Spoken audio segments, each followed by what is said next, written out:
Kekuatan Laut Indonesia, Kapal Induk Drone Carrier atau LPD. Halo Sobat Fakta Militer ID. Hari ini kita bahas topik yang jarang disentuh secara mendalam, tapi sangat penting untuk masa depan pertahanan Indonesia. Strategi laut dan rencana penguatan armada TNI AL. Beberapa waktu lalu muncul kabar bahwa TNI AL sedang menjajaki kemungkinan akuisisi kapal induk ringan Giuseppe Garibaldi dari Italia. Kapal ini bukan kapal induk besar seperti milik Amerika Serikat, tapi tetap punya kemampuan membawa pesawat tempur dan helikopter. Usianya sudah lebih dari 40 tahun tapi masih dianggap operasional. Pertanyaannya, apakah kapal induk cocok untuk Indonesia? Kapal induk adalah simbol kekuatan laut. Negara yang punya kapal induk biasanya dianggap punya pengaruh global. Amerika Serikat punya belasan kapal induk nuklir. China sedang membangun kapal induk generasi ketiga. Inggris punya HMS Queen Elizabeth, tapi semua itu datang dengan harga yang sangat mahal. Biaya pembangunan, perawatan, kru, logistik, dan sistem pendukungnya sangat besar. Kapal induk bukan sekadar kapal besar.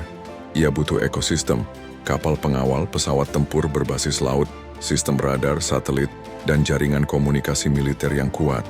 Indonesia belum punya semua itu. Belanja militer kita masih terbatas. Kita juga belum punya pesawat tempur yang bisa lepas landas dari kapal induk. Jadi kalau kita beli kapal induk, apa yang akan kita operasikan di atasnya? Helikopter saja? Atau hanya untuk misi non-tempur seperti bantuan bencana dan diplomasi maritim? Di sisi lain ada opsi yang lebih modern dan efisien, drone carrier.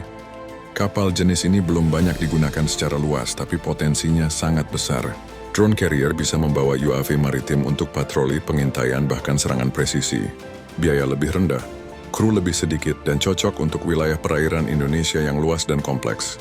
Dengan teknologi drone yang makin canggih, Indonesia bisa punya kekuatan laut yang fleksibel dan sulit dideteksi. Bayangkan kapal drone yang bisa beroperasi di Laut Natuna, Laut Sulawesi, atau perairan Papua tanpa harus mengirim kapal besar.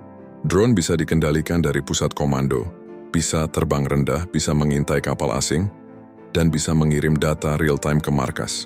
Ini bukan mimpi.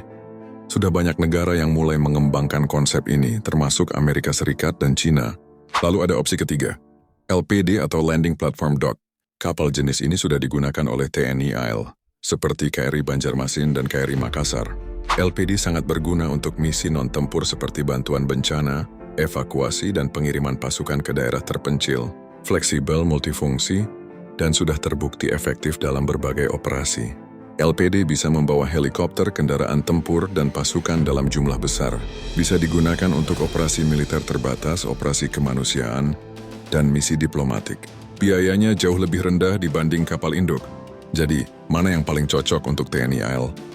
Kalau tujuannya adalah simbol kekuatan dan unjuk gigi, kapal induk memang punya daya tarik. Tapi kalau kita bicara efisiensi, fleksibilitas, dan kesiapan teknologi, drone carrier dan LPD jauh lebih masuk akal. Indonesia punya tantangan geografis yang unik. Ribuan pulau, zona konflik maritim, dan kebutuhan patroli yang luas. Kekuatan laut kita harus adaptif, bukan sekadar megah. Selain itu, kita juga harus lihat dari sisi anggaran. Belanja militer Indonesia tidak sebesar negara-negara pemilik kapal induk. Jadi investasi harus tepat sasaran. Bukan hanya soal gengsi, tapi soal fungsi. Kapal induk bisa jadi mimpi besar.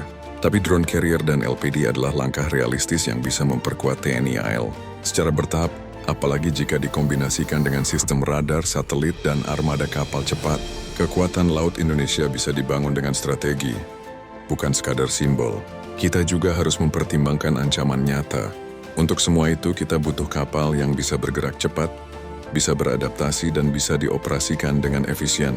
Kita juga harus melihat dari sisi diplomasi. Kapal induk bisa jadi alat diplomasi maritim, tapi juga bisa memicu ketegangan regional. Negara tetangga bisa melihatnya sebagai ancaman, bukan sebagai simbol damai.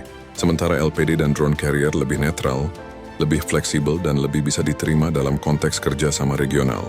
Itulah analisis dari Fakta Militer ID. Mohon bantu supportnya dengan memberikan komentarnya dan juga like dan subscribe dari sobat semua. Terima kasih sudah menonton.